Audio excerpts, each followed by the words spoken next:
उद्धव ठाकरे को लेकर संजय राउत का बड़ा बयान सामने आया है। उद्धव देश का नेतृत्व कर सकते हैं, ये कह रहे हैं संजय राउत।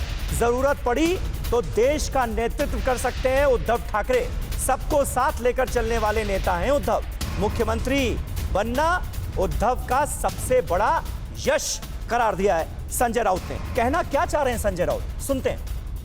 बहुत ही प्यारे इंसान है और लोगों के ऊपर प्यार करने वाले, हमेशा ऐसा नेतृत्व है कि सबको साथ लेके जाते हैं हमेशा। आज जब मुख्यमंत्री बने हैं तो लोगों को लगता है कि हमारे परिवार का कोई प्रमुख वहाँ बैठा है, ये उनका सबसे बड़ा यश है। और देश को भी इसी प्रकार से कभी भविष्य में जरूरत पड़ी नेतृत्व की तो मैं हमेशा कहता हूँ उद्धव जी का नेतृत्व राष्ट्र का नेतृत्व कर सकते हैं। मानव जायसवाल, सुना आपने? सुनील साजन बैठे हैं समाजवादी पार्टी से, उन्होंने कहा बिना यूपी के तो संभव नहीं है। अब संजय राउत कह रहे हैं बिना महाराष्ट्र के संभव नहीं है। उद्धव ठाकरे भी देश का नेतृत्व कर सकते हैं। चेहरे बहुत हैं यहाँ।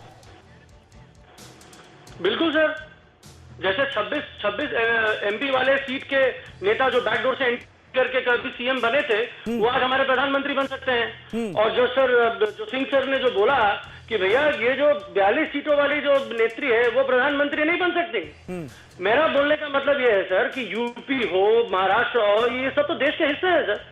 ये देश से ही तो चुन के प्रधानमंत्री बनेंगे। क्या आप बोलना चाहते हैं कि नहीं ये देश के हिस्से नहीं है, यहाँ का प्रतिनिधित्व नहीं होगा?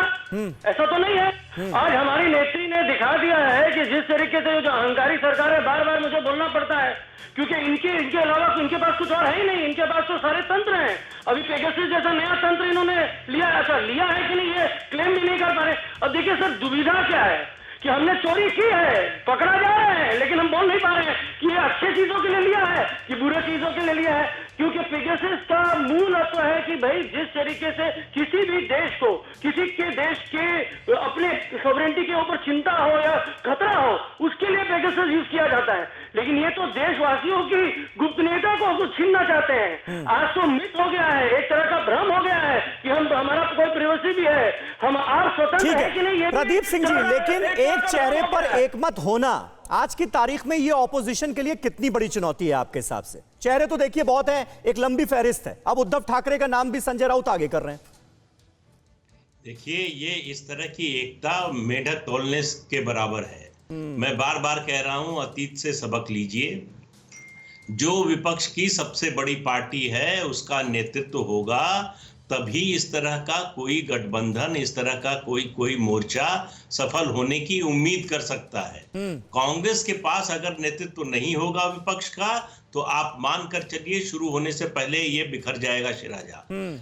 सबसे बड़ी देखिए, जो धुरी है सबसे मजबूत तो उसी को होना चाहिए ना। कमजोर धुरी से आप उसको नहीं चला सकते हैं। तो इसलिए जरूरी है अच्छा हो अगर जो कांग्रेस से निकले हुए नेता हैं, पार्टियां बनाई हैं, वो कांग्रेस में शामिल हो जाए। जनता दल का परिवार जो बिखरा हुआ है, मानव जायसवाल बार बार आपकी बात पर प्रदीप जी उंगली उठा रहे हैं। मानव जल्दी से कहें 10 सेकंड में, क्या ऐसी जरूरी टिप्पणी आन पड़ी? बिल्कुल बिल्कुल सर, पहले तो ये बात मैं बता दूं कि इतिहास से हमने बहुत कुछ सीखा है। ठीक है। और जो 70 के दशक में जो कुछ हुआ था, हम उससे काफी कुछ सीखते हुए बहुत उभर के नए तरीके से आए। आज एनडीए है, बीजेपी की अकेले की सरकार नहीं है। उन्होंने गठबंधन के बना के सरकार बनाई थी 2000 में, 2003 के आसपास में। तो मेरा बोलना यह है कि सर ऐसे घबराए नहीं कि ये कोई बड़ी बात नहीं है और नेतृत्व मिलेगा। और अभी 2 साल 2.5 साल बाकी है और हम हर प्रांत